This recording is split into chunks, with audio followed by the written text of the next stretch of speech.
is Nicholas Live, and here is John with Crypto Patterns and David, the 30-year trading expert. Now, we got to tell you guys a brand new trade we are looking at today. And John, you want to give us a quick market update first? I do. Thanks, Nicholas. Hey, everyone. What we want to do quickly is give you a little bit of our routine as to how we might try to find a trade. Then we'll show you the trade we're looking at. And so I mentioned in a prior video that Poloniex is a great setup for the charts because all the largest cap cryptos are sitting right there in front of you. You know, there's other platforms that do that, but this one just really keeps them nice and tight, lets me take a look. So if you look down the list of what's currently trading and how they're looking, things stand out. And it's very important before you enter a trade on any specific crypto or altcoin or Bitcoin that you see what the rest of the market's doing, because as we've shared with you and you're seeing in our trades, everything kind of reacts to Bitcoin in one way or another. So you better know what's going on in the market.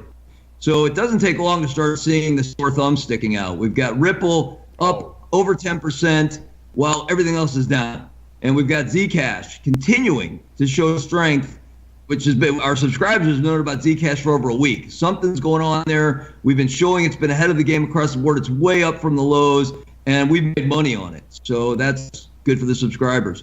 But Ripple just woke up yesterday, and there's things you might want to be aware of with regard to Ripple. So we like to say start with the daily, meaning look at the whole market, take a quick look at Bitcoin. What clues? We're playing that chess game. What clues can we recognize that would influence a trade that we're going to make right now? Well, it catches my eye that Bitcoin already has as much volume as yesterday. You know why? We're still hours to go in the trading day. We already have traded as much as yesterday. So that means something. That means that today's, price means more than yesterday's and may be part of a bigger pattern. And we want to identify that and can make a lot of money recognizing those sorts of things and avoid losing a lot of money, which is just as important. So rather than dwell on Bitcoin every broadcast, which we certainly could, we're going to turn to Ripple and talk about it because it's the sore thumb for the day. It's somebody is moving that chess piece for some reason, and we want to see if we can figure it out. So let's see if we can take a look. That's the Bitcoin chart. Here we go. So let's take a look at Ripple. Now, one thing that's a big issue in crypto trading is what do you trade against? Many people that I've tons of subscribers and they're all over the world. And so for them to hear about every analysis in US dollars doesn't mean that much. That said, way too many traders only look at the charts compared to Bitcoin. And they think we're in this new money world and I only care about how things are doing compared to Bitcoin. But you know what? Almost all the new money coming in is from big investors in US dollars. You want to know what these guys are doing. So before we move to Bitcoin, and we're going to do today's trade in Bitcoin to show you, we look at all of it and you should too. But before we move to Bitcoin, what can we see from the Ripple chart that might be of interest to us in US dollars?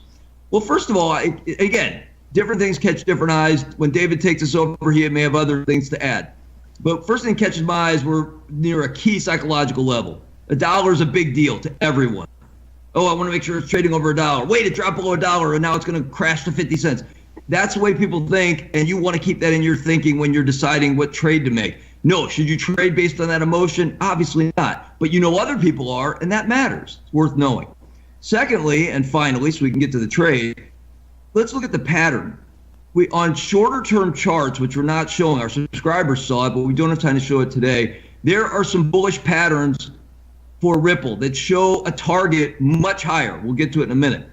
But what we can see on a daily chart, this is a daily chart, by the way, is green, green, green, whoa, went way up, and now we're not quite so green anymore. So what's going on here? Why is this happening? Well, we showed you in the last video, a Bitcoin broke out of a bullish pattern and now is retracing. You need to have that in mind. Maybe Ripple's retracing, and in fact it is. So it doesn't mean it's bearish just because it lost all those gains. It just means, hey, maybe we're retesting a breakout and we need to know how to trade that. Finally, and I wish we could show this darker. It shows a much better on Poloniex chart. I'm not going to go to it, but if you look at volume patterns, everything in trading is patterns, at least in the crypto pattern world. We use ProTrader from David to get some great concepts on how to trade these patterns, but you always want to watch patterns because that's how people behave in patterns. So we had moderate volume yesterday and a big spike already today. Why is volume so much higher already today, again, with so many hours to go? They're telling us something. Something's happening. Maybe they're about to take this thing to the moon. Maybe they're about to crash it. But more people are buying and selling. That means we need to know what's going on and make a reaction to it. So let's turn to Ripple and price it against Bitcoin and see what clues we can find there and make a trade. And I think I've got it set up. Give me a sec. I'll go like this. Yeah, we've got this all set up for our pro trader to evaluate the current setup, David, that is, and walk us through what he thinks of the current setup for a trade with Ripple. It's gone up a ton the last 3 days. Is it time to get in, time to get out, time to find something else? David, over to you. Thanks, John. Yeah, as you see here, and it's one thing that doesn't stand out that I want to make note of right away, and that is the pricing and the scales that we're using on this. As you can see on this down move, the low point on this down move is that one extended red arrow gets down to, and what do we have, 4 leading zeros, and then about 80, 82 or so, okay?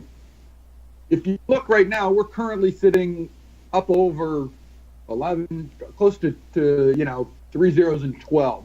So we've had a 50% move off of the bottom in 3 days on this chart.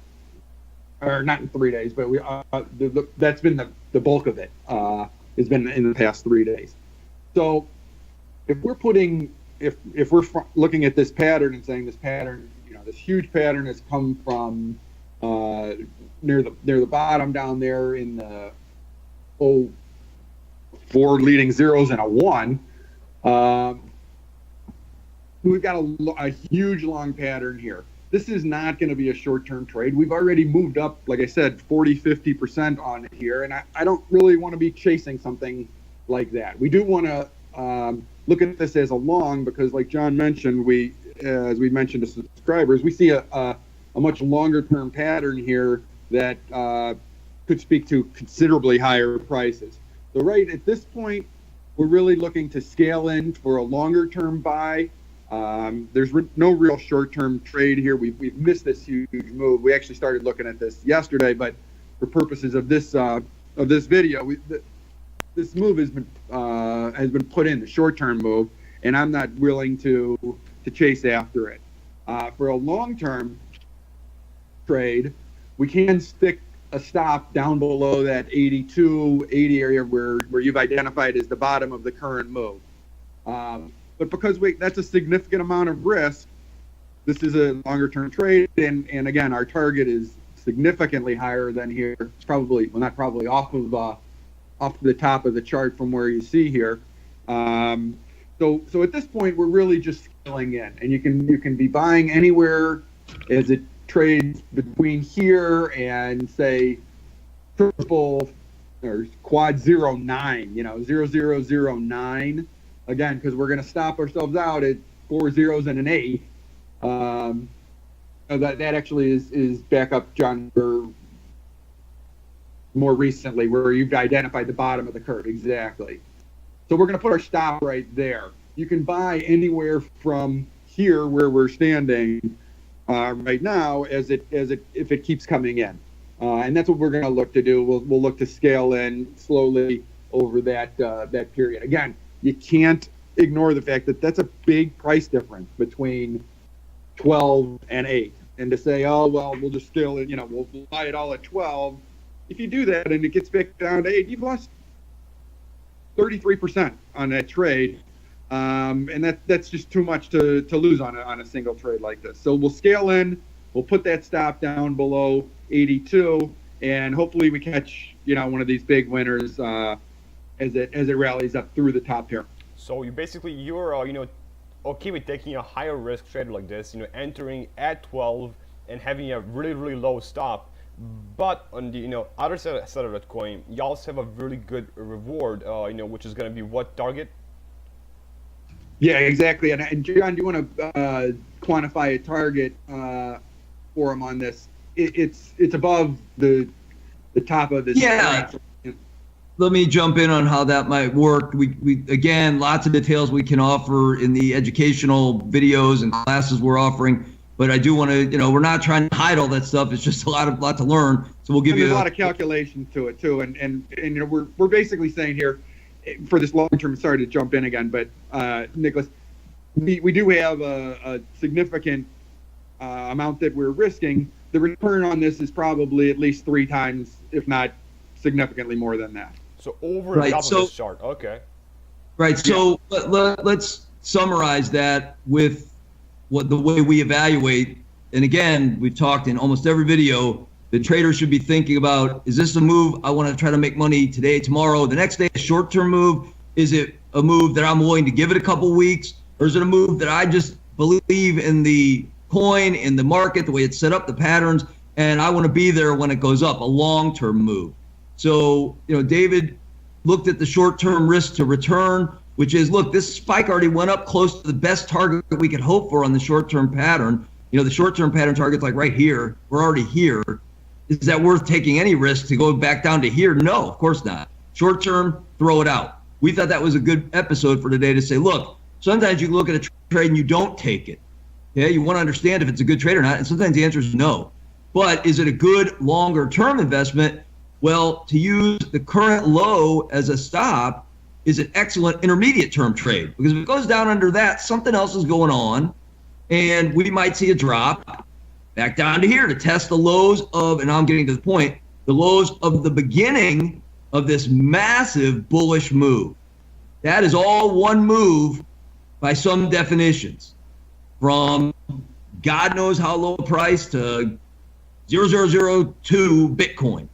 Tons. I mean, that's what we say, a 10 times increase right there. Right. And that happened over a couple weeks, folks.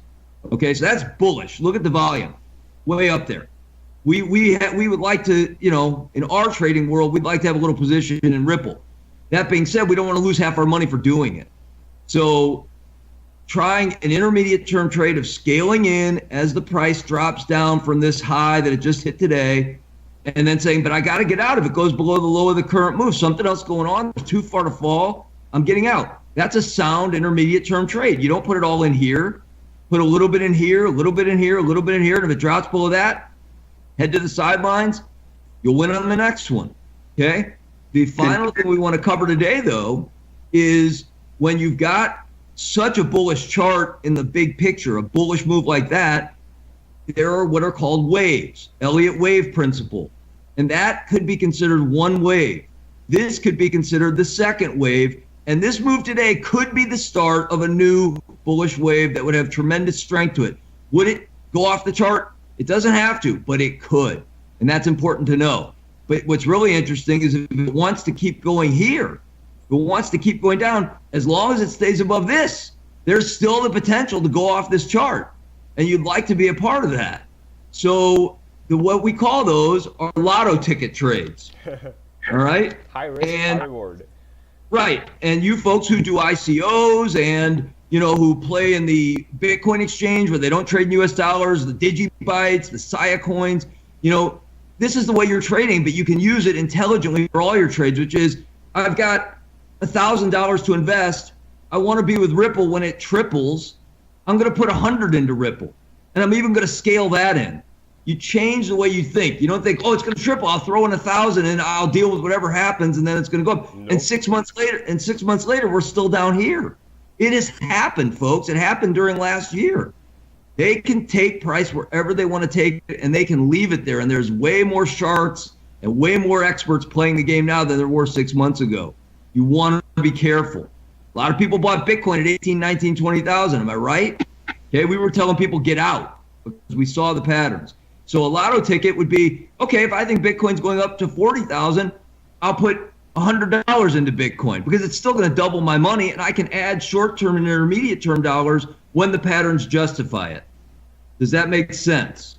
Yeah, it's not an all-in investment all the time, and you don't even have to invest some of the time. So it's all about just being very, very observative and knowing, and being patient after all, right? Exactly. Right.